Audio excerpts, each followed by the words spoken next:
میں دعوت دیتا ہوں ہمارے مجلس عاملہ مجلس احباب عرفان شاہدرہ کی مجلس عاملہ کے صدر جناب ایم صدیق ملک صاحب کو کہ وہ تشریف لائیں اور ساحل صاحب کے حوالے سے انہوں نے ایک مضمون لکھا ہے وہ آپ کے سامنے پیش کریں.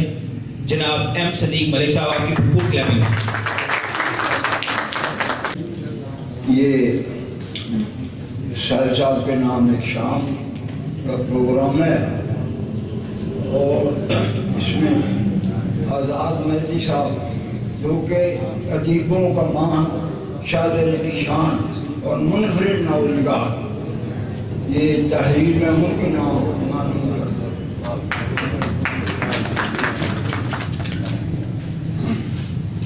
تو ان سے گزارش ہے آزاد مہدی صاحب سے کہ یہ جو میں نے مضمون لکھا ہے نہ تو میں شاعر ہوں نہ میں ساحل صاحب کا شاگرد ہوں میں ان کا ایک دوست ہوں میری رفاقت 40 سال رہا ہے ان کے ساتھ تو اس ماحول میں نے اپنی یہ گزارشات کی ہیں تو اگر اس میں کوئی گستاخی کا فکر بھی آ جائے تو آزاد مہدی صاحب نے معاف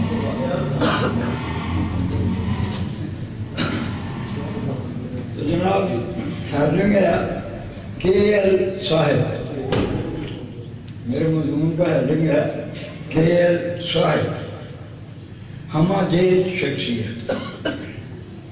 کہتے ہیں کہ یوم الست کے ہنگام کہتے ہیں کہ یوم الست کے ہنگام کسی کی سفارش وغیرہ تو نہ چل سکی کیونکہ خالق و مالک کو خود ہی ادراک تھا کہ کون سی روح جس سے خاکی میں جا کر کیا کچھ ڈیمانڈ کرے گی. اس لیے وہاں ہی کچھ لوگ خاص اور باقی عام بنا دیے گئے. سوحال لطیف کے ایل کا نام مخصوص لوگوں کی فہرست میں شامل کر دیا گیا. یہ خاص لوگ کیسے ہوتے ہیں سمجھ لیں کہ یہ سچ سمیٹتے اور سچ باندھتے سچ سنتے اور سچ لکھتے ہیں. اسی لیے کہتے ہیں کہ ایسے لوگ مر کر بھی نہیں مرتے کیونکہ ان کے لکھے ہوئے الفاظ زندہ رہتے اور عام لوگوں کی رہنمائی کرتے ہیں. ان لوگوں کو گفتگو کا فن آتا ہے.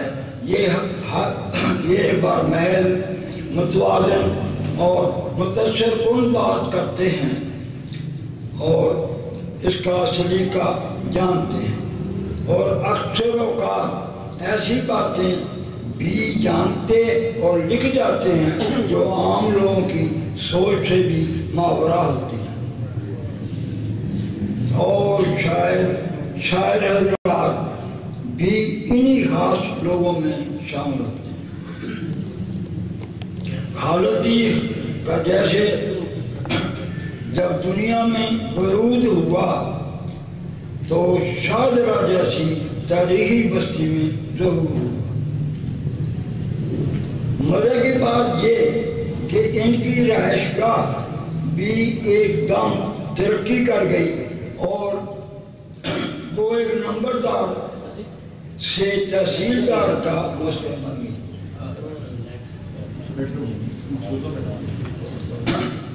کیل سن شعور میں قدم رکھا تو سچائی کا اظہار کرنے کے لیے شعر کہنا شروع کر دیا اور روایتی شاعری سے دامن بچاتے ہوئے بالکل نیا بن برا انداز اپنایا اور ایک بالکل نئی بہن بھی ایجاد کر ڈالی جو تخلیقی طور پر بہت کامیاب ہے.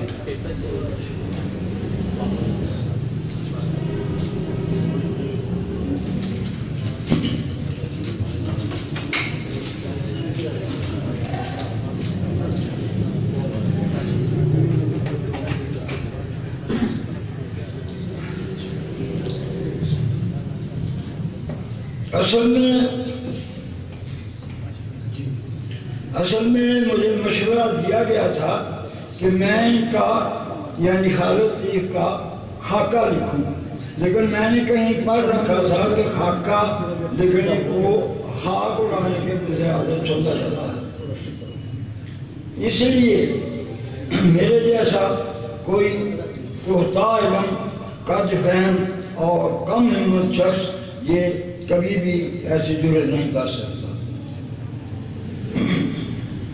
کہ اپنے بہت پیارے دوست کی خاک اڑائے. حالانکہ میری ان کی رفاقت کم و بیش 40 سال کا محیط ہے. اس لیے اس عرصے میں جو کچھ میں نے دیکھا یا سنا وہی لکھ رہا ہوں. تو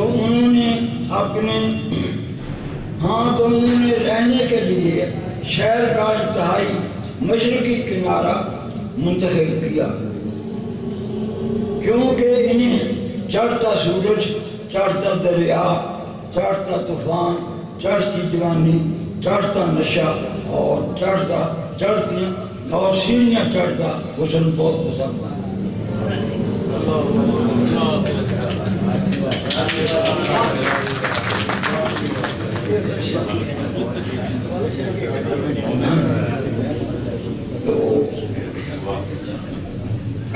مزے کی بات اس کا ثبوت یہ ہے، مزے کی بات یہ ہے کہ ان کو مشرقی کنارہ بہت زیادہ پسند ہے. اس کا ثبوت یہ ہے کہ جب شہر کا مشرقی کنارہ صرف کا تھوڑا سا آگے ہو گیا تو انہوں نے نیام کار بھی وہاں ڈالنا.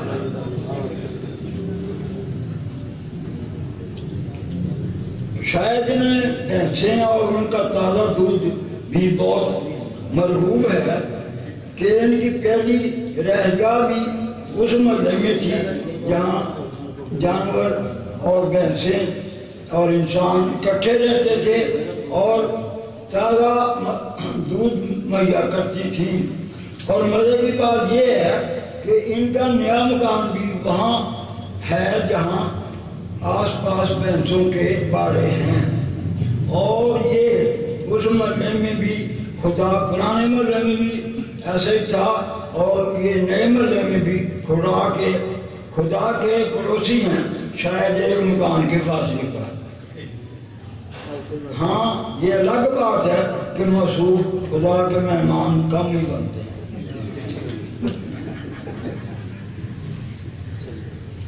اب ان کے سچ کی بات کرتے ہیں. عام شاعروں کی طرح یہ محبوبہ کو کمتر نہیں سمجھتے کیونکہ عام شاعر جو کہ خود تو آسمان بن جاتے ہیں اور محبوبہ یا معشوقہ کو زمین گردانتے ہیں. تو شعر ملاحظہ کریں ان کی سچائی کا. کہتے ہیں کہ میں بھی پہاڑ جیسا وہ بھی چٹان جیسا. میں بھی پہاڑ جیسا وہ بھی چٹان جیسی، ہم ایک دوسرے کو سر کریں تو کیسے.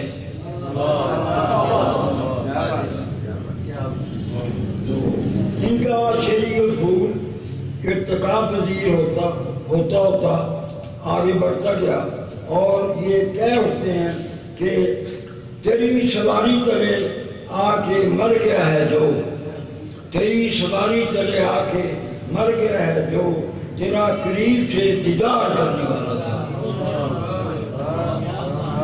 خدا یہی تھی کہ چھپ کے تیرا نام لیا. خدا یہی تھی کہ چھپ کے تیرا نام لیا. یہ جرم تو سرے بازار کرنے والا تھا. ایسی جرت اظہار بلا سب کو کہاں سی ہوتی ہے. پیش کرنے کو تیری چاہ کے نگرانی میں، کہتے ہیں پیش کرنے کو تیری چاہ کے نگرانی میں گلے نایاب نہ ہو تو گلے کامیاب.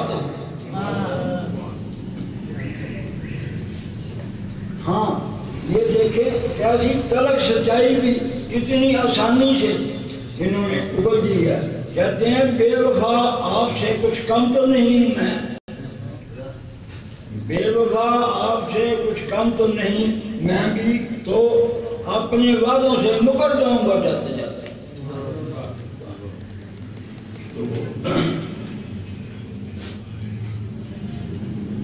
کہتے ہیں دروغ بر گردنے راوی، کہتے ہیں کہ احمد فراز جیسا بڑا شاعر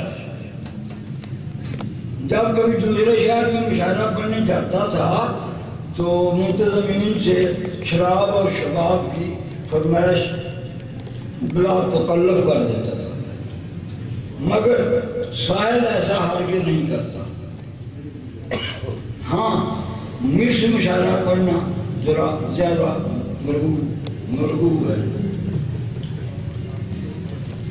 اچھا لگتا ہے، کیونکہ لوگوں کے ساتھ ان کا رابطہ بہت گہرا ہوتا ہے۔ سین ہو کر سین صاحب، سین ہو کر شین یعنی شاعرات، اور وہ بھی سواد، سین شین سواد کٹھے لگتے ہیں، تو ان کا رابطہ مسلسل ہے۔ تو سین ہو کر شین یعنی شاعرات اور وہ بھی سواد نام کی ہوں تو ان کا شعری مزاج ابھر کر سامنے آتا ہے۔ تو یہ سواد نام کی شاعرات چاہے سورہ ہو، صدر ہو، صوفیہ ہو یا صفیہ، ان کا میل جول ان سب سے رہا ہے۔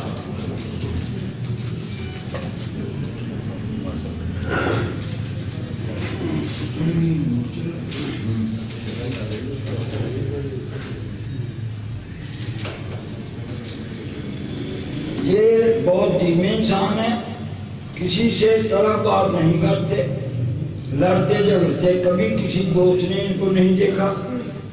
جب یہ دھیمی چال چلتے، پیدل چلتے ہیں تو راستہ میں کہیں نہیں ٹھہرتے، کسی سے سلام دعا نہیں کرتے، بلکہ سیدھا اپنی منزل مقصود کی طرف جاتے ہیں۔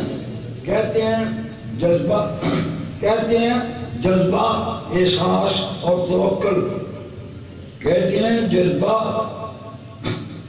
احساس اور توکل اگر یکجا ہو جائیں تو شاعری ایک نیا انداز اختیار کر لیتی ہے۔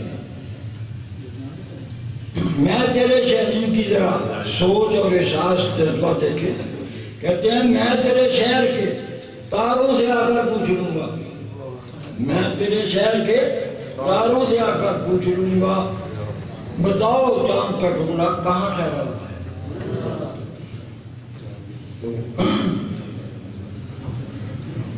انہیں جھوٹ، فریب، مکاری، چاپلوسی اور غلط بیانی سے بڑی سخت نفرت ہے۔ کیا خوبصورت بات کی ہے، میں جیسا بھی ہوں بس اسی کا رہوں گا، میں جیسا بھی ہوں بس اسی کا رہوں گا، مجھے آرزو تھی مجھے غرق ہونے میں کوشش نہ کرنا پڑے سرے سے۔ جذبہ عشق پھر مچلتا ہے، ڈالتے ڈالتے یہ چاند ڈلتا ہے۔ جذبہ عشق پھر مچلتا ہے، ڈالتے ڈالتے یہ چاند ڈالتا ہے۔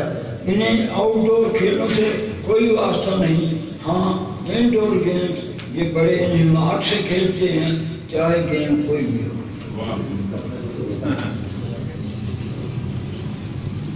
ہاں چلتے چلتے عرض کروں کہ باتیں تو بہت ہیں، رنگین بھی سنگین بھی، خاموش ہو گئے داستان کہتے کہتے۔ صاحب مسعود کو ارسٹوکریٹ لفظ سے بہت پیار ہے، ہاں اگر وہ انڈین ہو تو لطف اور بھی دوبارہ ہو جاتا ہے۔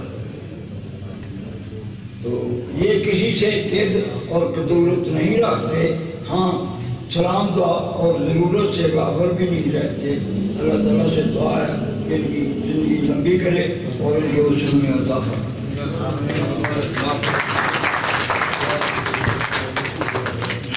یہ تھے جناب ایم صدیق ملک صاحب جو اپنے ساحل صاحب کے پرانے دوست ہونے کا پکا ثبوت دے رہے تھے۔